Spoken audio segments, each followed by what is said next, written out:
Guys, ಇವತ್ತು ನಿಮಗೆ ಒಂದು ಸ್ಪೂನ್ ಸಕ್ಕರೆಯಿಂದ ಹೇಗೆ ಲಾಲಿಪಾಪ್ ಮಾಡೋದು ಅಂತ ತೋರಿಸ್ತೀನಿ. ಬೇರೆ ಏನು ಬೇಡ, ಬರೀ ಒಂದು ಸ್ಪೂನ್ ಸಕ್ಕರೆ. ಸೊ ಬನ್ನಿ, ಫಸ್ಟು ಗ್ಯಾಸ್ ಹಚ್ಚಿಸೋಣ. ಆಮೇಲೆ ಸಕ್ಕರೆನ ಈ ಥರ ಇಡೋಣ, ಅದು ಮೆಲ್ಟ್ ಆಗೋವರೆಗೂ. ನೋಡಿ ಸೈಡಲ್ಲಿ ಆಗಿದೆಯಲ್ಲ, ಆ ಥರ ಫುಲ್ ಆಗಬೇಕು. ಸೊ ಇಲ್ಲಿ ನೋಡಿ ಆಗಿದೆ. ಇವಾಗ ಬೇಗ ಪಟ್ಪಟ್ಟ ಒಂದು ಟೂತ್ ಪಿಕ್ ತೊಗೊಂಡು ಈ ಥರ ನೋಡಿ, ಈ ಥರ ಎಷ್ಟು ಚೆನ್ನಾಗಿ ಬಂದಿದೆ. ಅಲ್ಲಿ ತಿನ್ನೋದಕ್ಕೂ ಅಷ್ಟೇ ಚೆನ್ನಾಗಿರುತ್ತೆ. ನನಗೇನಿಷ್ಟ ಅಂದರೆ ಇವಾಗ ಸ್ಪೂನು ಹಿಂಗೆ ಅಂತ ಅಂತು. ಸೊ ಅದು ಸ್ವಲ್ಪ ಸ್ಟಿಕ್ ಆಗಬೇಕು ನೋಡಿ, ಹಿಂಗಂದರೆ ಬರಬಾರ್ದು. ಬಿಸಿ ಬಿಸಿ.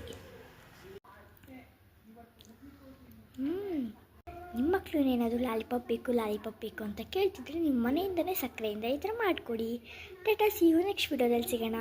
Take care.